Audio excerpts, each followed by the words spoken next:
பாண்டவ வம்சத்தையே இரவோடு இரவாக பூண்டோடு அழிக்க திட்டமிட்டான் அஸ்வத்தாமன். பாண்டவர்களின் பாசறைக்கு சென்று உறங்கிக் கொண்டிருந்த பாண்டவர்களின் புத்திரர்களை ஒவ்வொருவராக வெட்டிச் சாய்த்தான். பாண்டவர்கள் மட்டும் அந்த நேரம் அங்கில்லாமல் போகவே அவர்கள் உயிர் தப்பினார்கள். பொழுது புலரும் நேரத்தில் பாசறைக்கு திரும்பிய பாண்டவர்கள் தங்கள் புத்திரர்கள் அனைவரும் கோரமாக மடிந்து கிடப்பதை கண்டனர். இது அஸ்வத்தாமன் வேலை என்று அறிந்த ஐவரும் கொதித்து எழுந்தனர். வனத்தில் ஓடி மறைந்திருந்த அஸ்வத்தாமனை தேடிச் சென்றனர். போருக்கு அறைகூவினர்.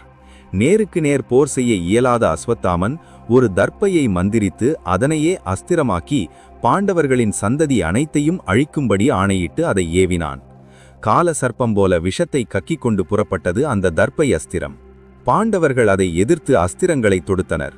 ஆனால் அந்த தர்பாஸ்திரம் தங்களை தாக்காமல் காத்துக்கொள்ள முடிந்ததே தவிர அவர்களால் அந்த தர்ப்பையை அழிக்க முடியவில்லை. ஆதிபராசக்தியின் அழிக்கும் சக்தியை ஆதார மந்திரமாக்கி தர்ப்பையை மந்திரித்து ஏவியிருந்தான் அஸ்வத்தாமன். அது சீறிச் சென்ற இடத்தில் நின்றிருந்த பாண்டவ சந்ததியினர் அனைவரும் மடிந்து விழுந்தனர். முடிவாக மீதியிருந்த ஒரே ஒரு பாண்டவ சந்ததிதான். அர்ஜுனனின் புதல்வன் அபிமன்யுவின் மனைவி உத்தரையின் கர்ப்பத்திலிருந்த சிசுதான் அது. உத்தரை விராட மன்னனின் புதல்வி, அபிமன்யுவின் மனைவி. அம்பிகையிடம் தீவிர பக்தி கொண்டவள். அபிமன்யுவின் திருமணமன்றே அவளுக்கு காத்யாயனி என்கிற துர்க்கையை உபாசிக்கும் மந்திரத்தை உபதேசித்திருந்தான் கண்ணன். அவளும் தீவிரமாக தேவி உபாசனை செய்து வந்தாள். தன் மங்கள சின்னங்கள் நீடித்திருக்க அவள் அன்னை ஆதிபராசக்தியை தினமும் ஆராதித்தாள். ஆனால் பாவம், அவள் கணவன் அபிமன்யு முதலாண்டிலேயே யுத்தகளத்தில் பலியாகிவிட்டான். உத்தரை உடன்கட்டை ஏற முயன்றாள். ஆனால் அப்போது அவள் கர்ப்பவதியாக இருந்ததால் உடன்கட்டை ஏறுவது பாவம் என்று தடுத்து நிறுத்திவிட்டான் கண்ணன். அன்னை ஆதிபராசக்தியை ஆராதித்து என்ன பயன்? உத்தரையின் மாங்கல்யத்துக்கே பங்கம் வந்துவிட்டதே என்று மற்றவர்கள் கூறினார்கள். உத்தரை மனம் தளரவில்லை. தீவிர வைராகியத்துடனும் பக்தியுடனும் அன்னையை தொடர்ந்து ஆராதித்தாள். அதற்கு பலன் கிடைக்கும் நேரம் வந்தது. கண்ணனின் ஆணைப்படி கர்ப்பரக்ஷ மந்திரத்தை ஜபித்து காத்யாயனியை பக்தியோடு பூஜித்து வந்தாள் உத்தரை.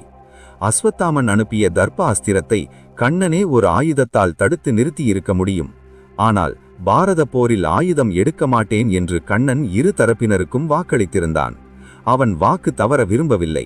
அதே நேரம் அவன் தர்மம் தவறவும் தயாராக இல்லை.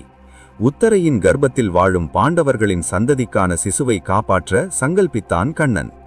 உத்தரை அன்றாடம் உபாசிக்கும் அன்னை காத்யாயனி வேறு யார்? அவள் கண்ணனின் சகோதரிதானே. தன் சகோதரி காத்யாயனியிடமே அந்த பணியை தந்தான் கண்ணன். இதற்காகவே அவன் உத்தரைக்கு காத்யாயனியை உபாசனை செய்வதற்கு ஏற்கனவே உபதேசித்திருந்தான். அஸ்வத்தாமன் அனுப்பிய அஸ்திரம் மரண தேவதையாக உத்தரையின்